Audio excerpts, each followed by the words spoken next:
Hello students, welcome back to my class. Today I am going to revise the chapter number 7, and the topic is auxiliary and modal verbs. This is the revision number 4.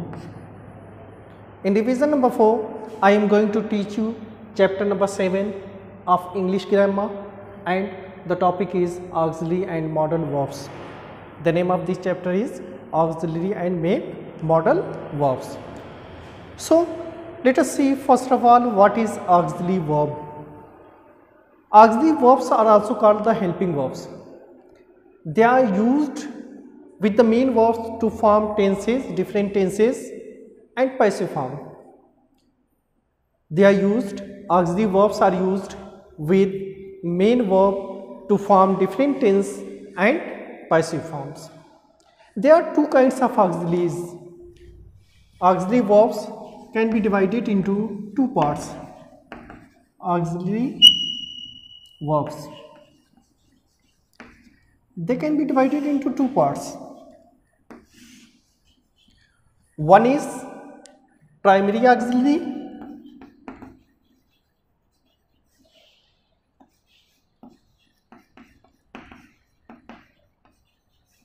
and the second one is modal auxiliary. Modal auxiliary. So modal auxiliaries are also called the modal verbs, modal auxiliaries or modals.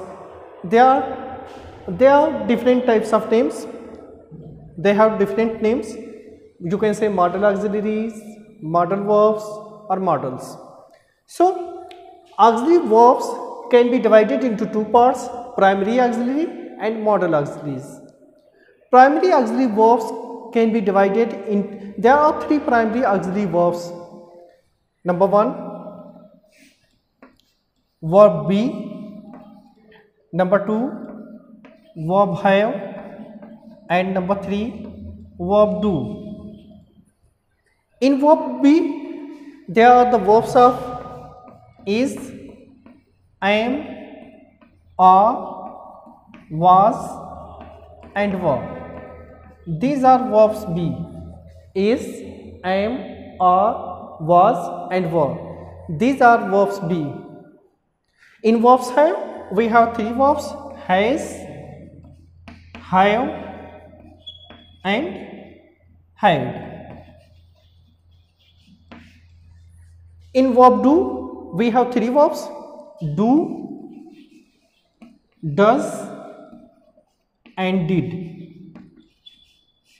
If anyone is going to tell you that what are verb be, then you can understand that is, am, are, was or were. If anybody is talking about verb have, it means he is talking about has, have and had. If anybody is asking you, is informing you about verb do, it means he is going to tell you about do, does or did. So primary auxiliaries can be divided into three parts: verb be, verb have and verb do. Primary auxiliaries and modal auxiliaries are always used with the main verb.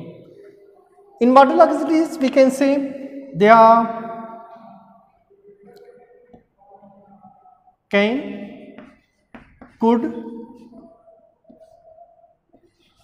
may, might, shall, should,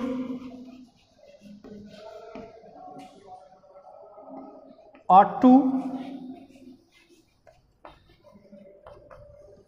must.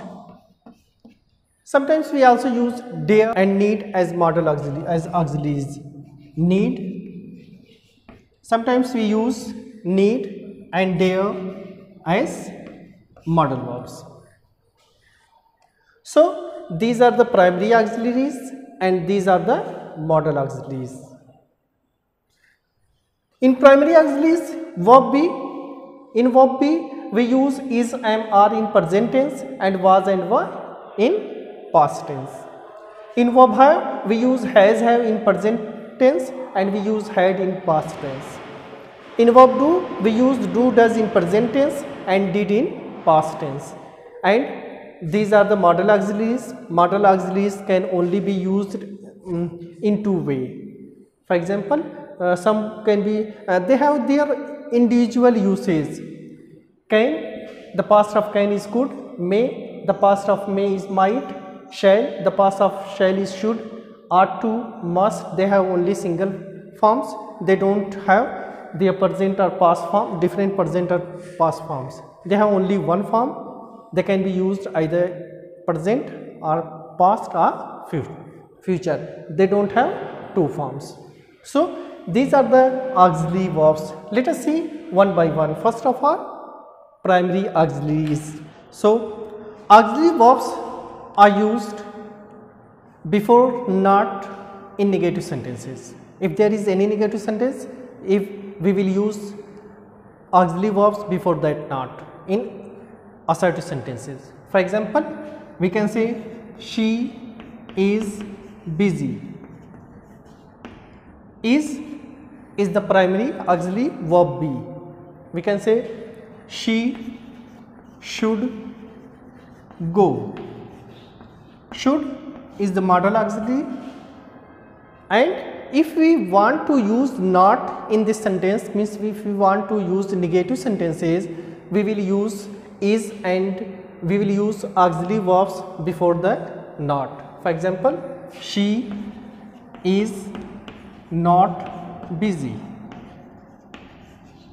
and she should not go.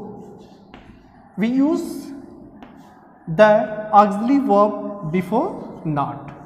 We use auxiliary verbs before not. Either it is primary auxiliary or modal auxiliary.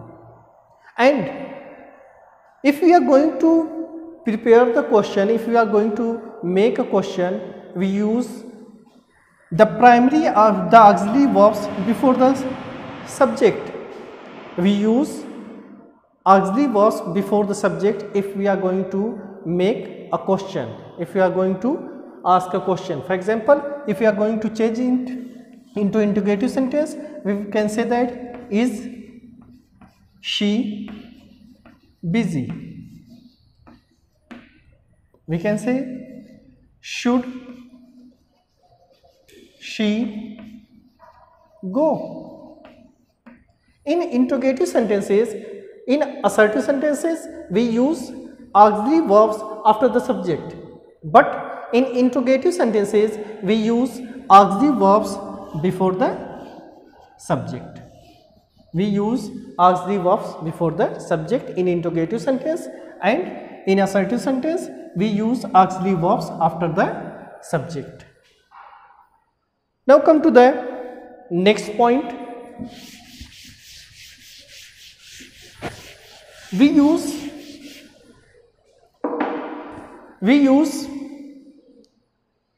verb be and have with the main verbs to form tenses. We use verb be and verb have to form with the main verb to form tenses in as affirmative sentence. For example, we can say verb be means is, am, are, was, were. Verb have means has, have, had. For example, we can say he is going to the market.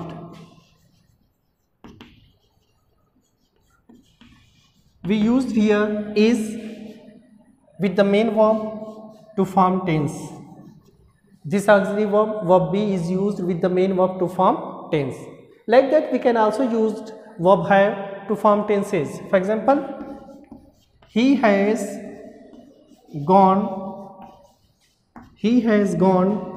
to the market.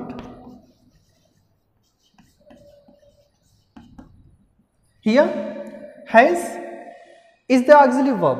It is the primary auxiliary verb have, and it is used with the main verb to form perfect tense, present perfect tense. We use has, have in present perfect tense, and we use had in past perfect tense. We use is, am, are in continuous tense, present continuous tense. If we are going to make continuous tense, progressive tense, and we use was and were in past continuous tense. We can also use these verbs in different way. Now I am talking about the tense.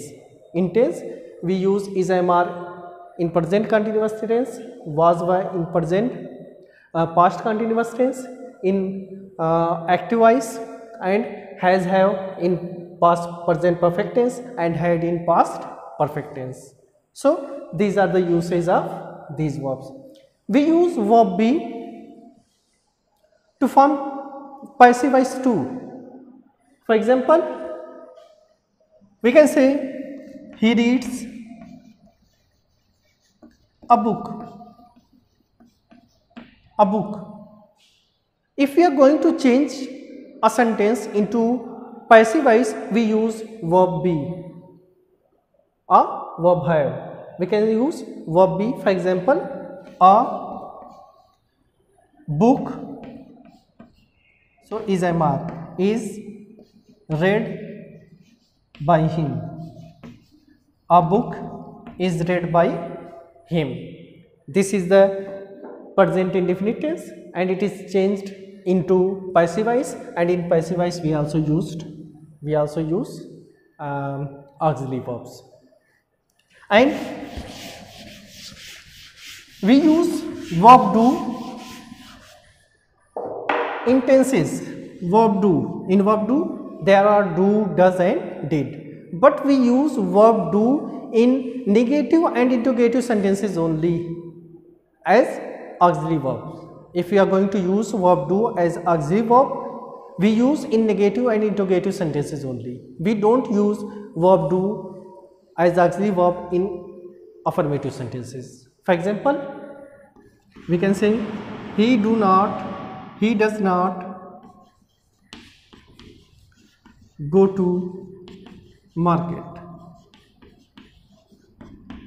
So in negative sentences we can use verb do. In interrogative sentences we can use do too. For example, does he go to the market? Go to the market. So in negative and interrogative sentences we use verb do, does and did. Verb do means do, does and did. We use these verbs, verb do, as negative and interrogative only. We don't use verb do in affirmative sentences, in tenses. So these are the uses of primary, auxiliary, or here you can say these are the uses of auxiliary verbs. Let us see the modal auxiliaries. Modal auxiliaries. In modal auxiliaries we have can, could, may, might, will, would, shall, should, must and ought to. We use ought along with to. This is the only exception in the verb, in the modal verb, that we always use ought with to.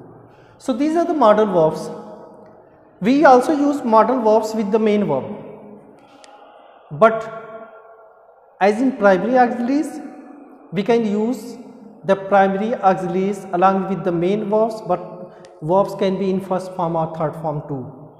But in modal auxiliaries we always use the first form of main verb. We use modal auxiliaries along with the main verb, but we always use the main verb in first form. We use the base form of main verb whenever we are going to use modal auxiliaries. We use can for ability.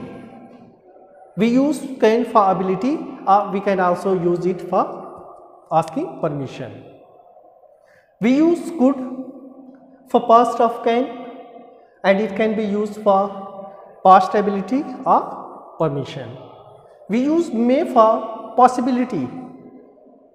or here you can say we also use may for permission. We use may for possibility and permission. Like that, might is also used for possibility or permission. We use will for future.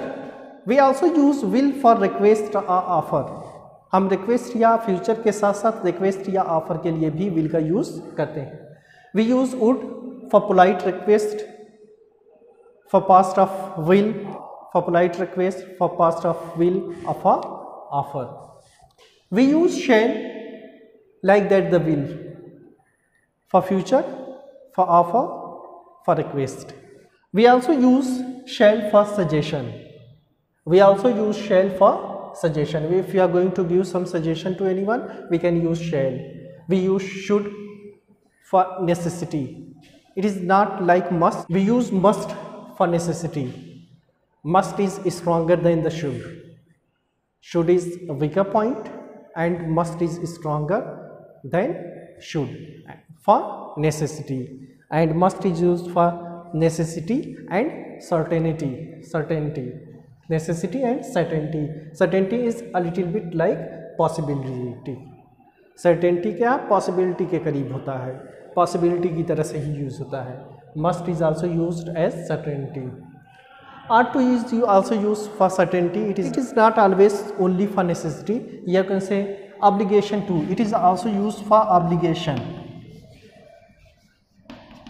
Here it is given only necessity, but it is not only used for necessity. It is also used for obligation. Obligation means कर्तव्य. आपका कर्तव्य क्या है, आपको करना क्या चाहिए. For example, we are to obey our parents. We are to obey our parents. हमें अपने माँ बाप के जो है ओबे करना चाहिए, उनकी बातों को मानना चाहिए. So these are the usage of can, could, may, might, will, would, shall, should, must and ought to. You can see the examples. For example, I can ride the bike. Means I have the ability to ride the bike. Can I go? Permission. We can use could for the past. May I come in, sir? Permission. May I come in, sir?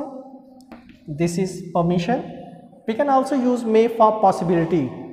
For example, he may be at his home. At his home. वो अपने घर पर हो सकता है, possibility है, लेकिन ज़रूरी नहीं है कि वो अपने घर पर हो ही.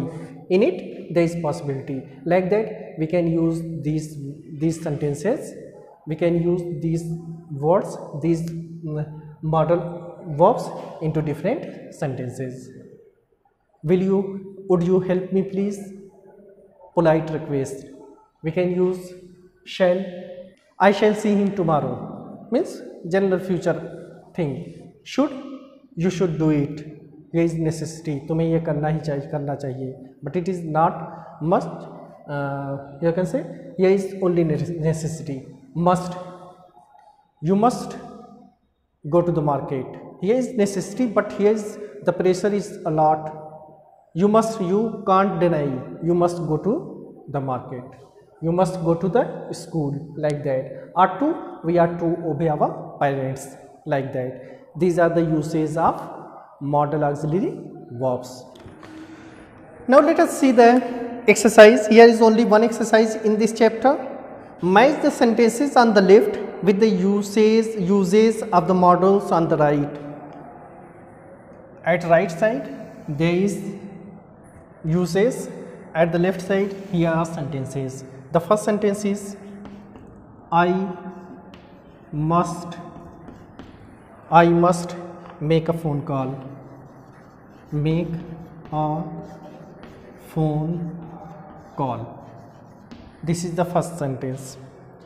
She has walked a long way. Second is she has walked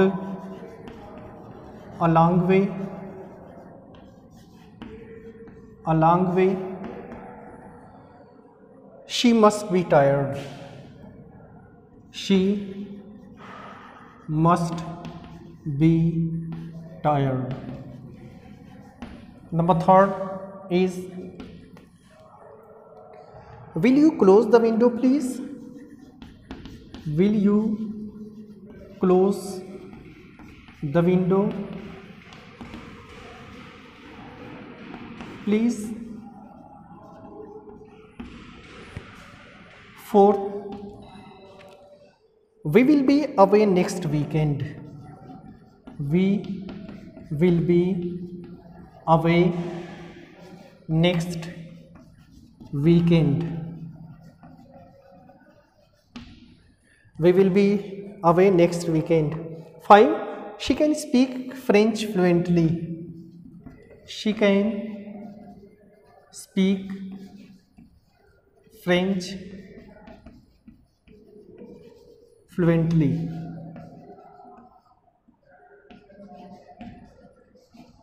Next one is 6, shall I get a taxi for you? Shall I get a taxi for you? Next, seventh is, shall we go for a swim? Shall we go for a swim? Next one is, can I go out? Can I go out? 9 is, she may arrive tomorrow. She may arrive tomorrow. Next, last one is 10, you are to help him. You are to help him. And here it is given: A, certainty;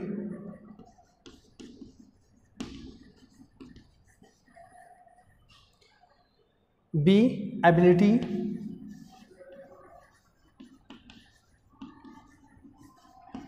C, necessity;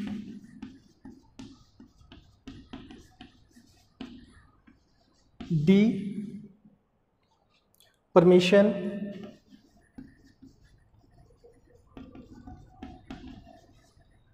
E, request;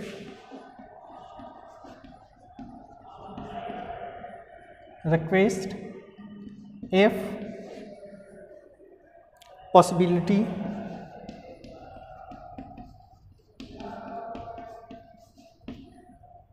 G, future action;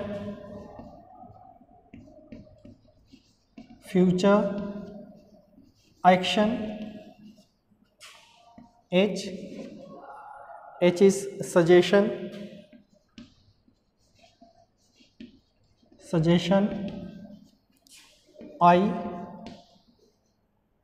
I is offer; and J is necessity.